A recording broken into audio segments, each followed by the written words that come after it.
Nikola Tesla हा विद्युत क्षेत्रातील महान शास्त्रज्ञ होता.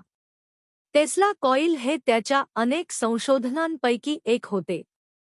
हे एक विद्युतभारित वर्तुळाकार यंत्र आहे. जर याला स्पर्श केला तर स्पर्श करणाऱ्याचे केस उभे राहतात. टेस्लाने ऊर्जेच्या नभोमंडलीय वायरलेस एनर्जी ट्रान्समिशन संकल्पनेवर देखील प्रयोग केले होते. या विषयावरील त्याच्या कल्पना अजूनही क्रांतिकारी मानल्या जातात. टेस्ला अंतर्मनाच्या शक्तीवर विश्वास ठेवणाऱ्यांपैकी एक होता. एखाद्या नवीन शोधाची कल्पना सुचली की तो त्या शोधाचे चित्र मनात रंगवायचा आणि मग तेच आपल्या अंतर्मनाला हवाली करायचा.